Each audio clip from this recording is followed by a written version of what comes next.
I thought I would talk about my relationship with Disney, or my life growing up as a fan of Disney, because that's pretty much every single kid in America's life, so why not just be as mundane and as cliche as possible and talk about how, I was a kid, I watched all the Disney movies, I loved all the Disney movies, and I was completely oblivious to all of the, advertising that was hidden in there or whatever. There was this one commercial that it was at the beginning of the Tarzan tape. Tarzan the movie, they have commercials at the beginning, and there was one of them that had a song. It went like this. It went, "The future is coming. You gotta catch it if you can. The magic's unfolding. You can hold it in your hand. We can touch tomorrow today. Make some memories that never fade away. Your hands on the future. Share a dream together around the world, with a voice for every country, a face for every land. We'll celebrate the future hand in hand. Celebrate the future hand in hand." Anyways, but it was actually just a commercial for Disneyland. It's like, come to Disneyland, celebrate the 20th, 100th anniversary or whatever. But I really like that song. It's fun to sing, and I've always liked Disney songs. Every single Disney sing-along, I am always up for singing Disney sing-along songs. And I think it's just because it's been in my family for generations or whatever. Not for generations, but like my family, my brothers, my sisters, all of us really like the Disney movies, and we like to sing the Disney songs. And I think there's something specifically catchy about most Disney songs. They're easier to sing and more innocent to sing than other songs. And I think something about them, something about the way they're designed. It might just be that as kids, we watch those movies and listen to those songs so many times that we know them all by heart. And I can't say that for pop songs, most pop songs, because I don't listen to music that much. Or whatever, that's what I wanted to say about that.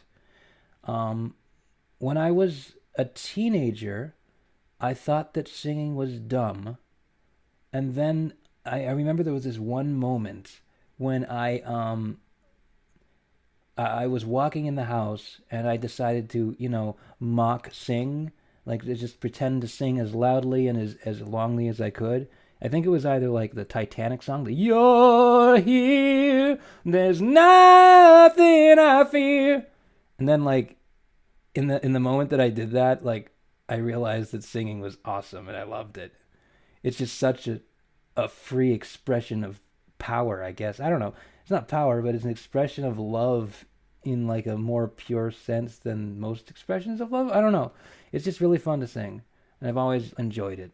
I play the guitar and I sing. And the first songs that I tried to learn on the guitar were not like rock songs. Well, I mean, like the first songs that anyone tries to learn on the guitar are songs that they know. Like I tried to learn. I didn't actually try to learn that many Disney songs, surprisingly, but I tried to learn a lot of TV openings.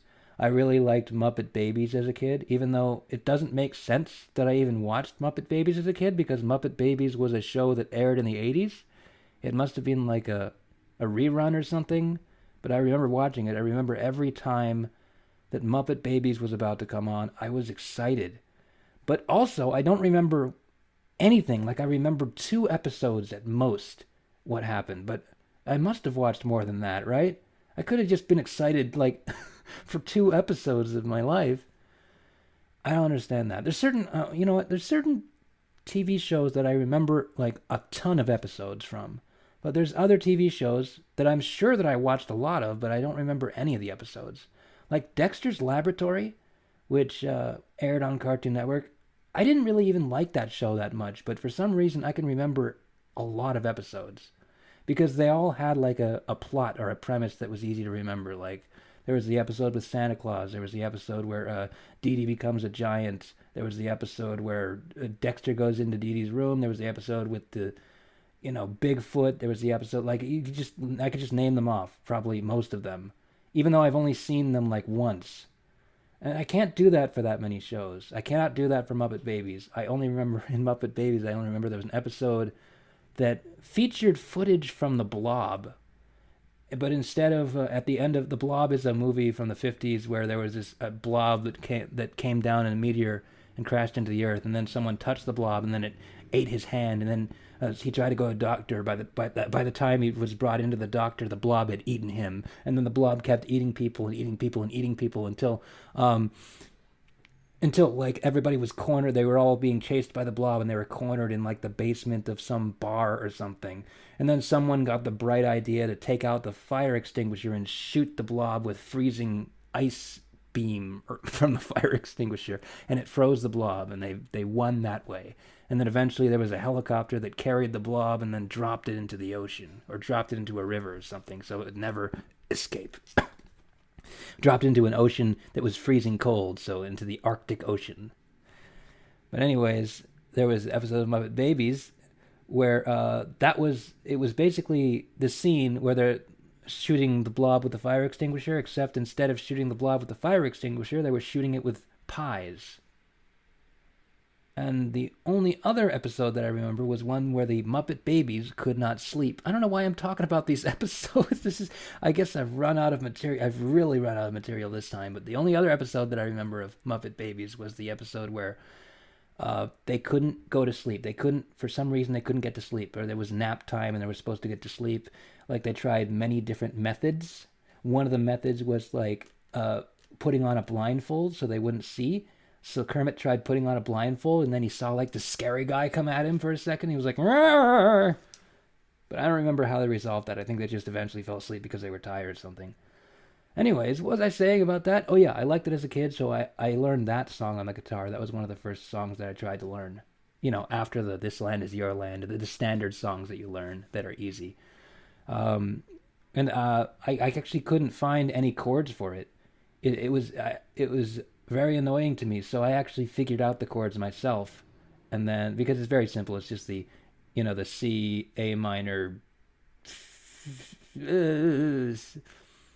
C, A minor, F, G, whatever, that 4-chord pattern that's in every song. That was pretty much what it was. It had a little bit of stuff in it. But because I couldn't find those chords, I actually wrote them. And then I submitted them to online, so in case other people wanted to find them, they could find them. I did that with a lot of songs. I've actually chorded a lot of songs that I have chorded a lot of songs that were not available. Like I chorded the intro to Winnie the Pooh, the New Adventures of Winnie the Pooh, like the ending to Dragon Ball, what else? I don't know what. I'm just trying to fill up time. We got 2 minutes left.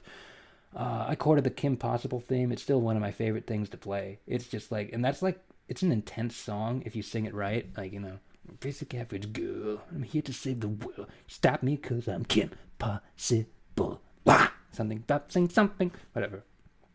A really fun song to play, but I chorded that so other people could play it. That's like the most popular one that I made. And I also chorded the Sonic Underground theme. It was just a bunch of stuff. And I had fun doing that. Or, I guess. What am I talking about now? I'm talking about how I love singing, and singing is fun, and it's really enjoyable. And if you don't sing, you should sing, because singing will make you happy. Maybe. Or if it doesn't make you happy, it will make you feel better, because you're sad. I don't know. Singing is just a joyful process that makes the world into a more beautiful place. I don't know if I would be as happy as I am without song. That is what I have to say, and we're approaching the end of this podcast, or the end of this episode, so I guess I'll just sing a song. Hey, this was really fun, we hope you liked it too. Seems like we've just begun, when suddenly we're through. Goodbye, goodbye, good friends, goodbye. For now it's time to go. But hey, I say, while that's okay, 'cause we'll see you very soon, I know. Very soon, I know. Goodbye, goodbye, good friends, goodbye. Tomorrow just like today. The moon, the bear, and the big blue house will be waiting for you to come and play. Come and play. Come and play. Bye now.